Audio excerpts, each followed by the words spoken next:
રાજકોટ શહેરના એ division police સ્ટેશનમાં બે ફરિયાદ દાખલ બેંક દ્વારા અધિકારીઓ દ્વારા કરવામાં આવેલી, જેમાં તેમની સાથે વિશ્વાસઘાત તેમજ ચોરી બાબતનો ગુનો દાખલ કરવામાં આવ્યો છે। એમાં હકીકત એવી છે કે આ કામના આરોપી છે મહેશ ઉર્ફે દેવીલાલ ગુર્જર તથા સૌરભ શ્રવણકુમાર કુશવાહા। આ બે આરોપીઓ છે એમાંથી એક આરોપી બહાર બેસી રહેતો હતો અને આ મહેશ છે ગુર્જર, એનો ગુનાહિત ઇતિહાસ છે, જે બેંકમાં જતો હતો અને પોતાની પાસેની 200 રૂપિયાની ચલણની નોટો જે 100 નંગ એટલે કે 20,000 રૂપિયા લઈને બેંકમાં જતો હતો અને કેશિયરને મળતો હતો અને કહેતો હતો કે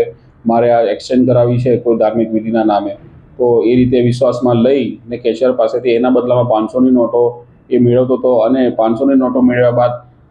કેશિયરે ગણતરી કર્યા બાદ જ્યારે પોતાના પાસે ઉપરોક્ત નોટો આવે ત્યારે એમાંથી 10,000ની નોટો છુપાવી લેતો હતો અને ફરીથી એ જ નોટો કેશિયરને આપતો હતો, જેથી કેશિયરને વિશ્વાસ બેસતો હતો કે આ મેં ગણેલી 20,000 જે નોટો છે એ એટલા જ રૂપિયા મને પાછા આપ્યા છે, એમ કરી 10,000 રૂપિયા સેરવી લેતો હતો। એમ કરીને બીજી વખત પણ આ જ એમઓ પ્રમાણે કે મને હવે સિરિયલ નંબર પ્રમાણે નોટો આલો, મારે ધાર્મિક વિધિ કરી છે, એમ કરીને ફરીથી બીજી 10,000ની ચીટિંગ કરતો હતો અને એ રીતે 20,000 દરેક બેંક દીઠ આ ચીટિંગ કર્યા બાદ બીજી બેંકમાં જતો। એમ કરીને એ ડિવિઝનમાં બે બેંકની અંદર ચીટિંગ કરેલ છે, જે બાબતે ચોરીનો ગુનો દાખલ કરવામાં આવ્યો છે। તેમજ અગાઉ પણ આ જ રીતે એમઓ પ્રમાણે ગાંધીગ્રામ પોલીસ સ્ટેશનમાં 2 ગુના અને તાલુકામાં 1 ગુના, એમ કરીને કુલ રાજકોટ પોલીસ સ્ટેશનના 5 ગુના આ બંને વિરુદ્ધ દાખલ થયેલા છે અને આ રીતે પોલીસે પોતાની ટેકનિકલ સોર્સથી ઉપરોક્ત બંને આરોપીને પકડી પાડ્યા છે અને એમાંથી મુખ્ય જે આરોપી છે એના વિરુદ્ધ બીજા રાજ્યમાં પણ ગુનો દાખલ થયેલા છે। આરોપીના નામ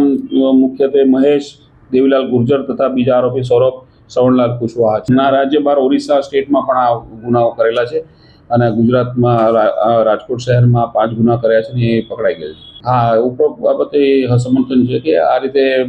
હાર પહેરીને અમારે એનો ઉપયોગ કરવાનો છે, એ રીતે કહીને બેંકના કેશિયરને વિશ્વાસમાં લઈને આ રીતે